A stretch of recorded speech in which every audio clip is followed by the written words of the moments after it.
Hello everyone, আসসালামু আলাইকুম। আজকে আমি মুড়ি দিয়ে বড়া বানানো দেখাবো। আর আমার চ্যানেল নতুন হলে সাবস্ক্রাইব করে দিবেন।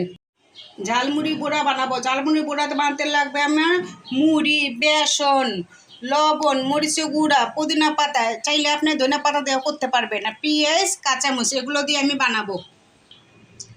প্রথমে একটা বোলের মধ্যে আমি বেসন, লবণ, মরিচের গুঁড়া এগুলো দিয়ে দিলাম। তারপর একটু পানি দেব। তারপরে একটু ডো তৈরি করব। বেসনটা আমার লবণ, মরিচের গুঁড়া এগুলো দিয়ে মিক্স করা হয়েছে। এখন পেঁয়াজ, কাঁচামরিচটা দিয়ে মিক্স করবো ভালো করে। এখন আর পেঁয়াজ, কাঁচামরিচ, বেসন ভালো করে মিশে হয়েছে। এখন পুদিনা পাতা ছেড়ে দিব। চাইলে আপনার ধনিয়া পাতাও নিতে পারেন। এখন এগুলোকে ভালো করে মিক্স করতে হবে। এখন আমার সব কিছু ভালো করে মিশে হয়েছে। এখন মুড়ি দিয়ে দিব। মুড়িটা আস্তে আস্তে দেবেন, যতটুকু লাগবে ততটুকু দিবেন মুড়িটা।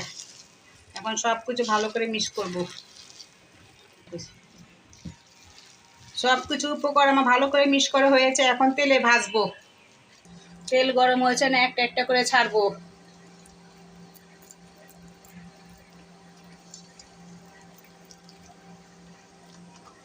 এখন ভাজবো ভালো করে। এক পাশ হয়েছে, এখন আরেক পাশ উল্টে দেব।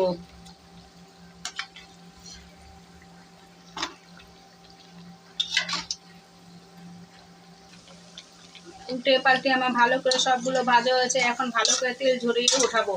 এভাবে করে সবগুলো ভাজবো। এটা করে ঝালমুড়িও বড়া বলতে পারবেন, মুড়ি বড়া বলতে পারবেন, যেটা খুশি সেটা বলতে পারবেন এটার নাম। ভালো করে তেলটা ঝরাতে হবে। এখন আমার পিঠা বড়া বানানো হয়ে গেছে। এখন সবগুলো উঠাবো।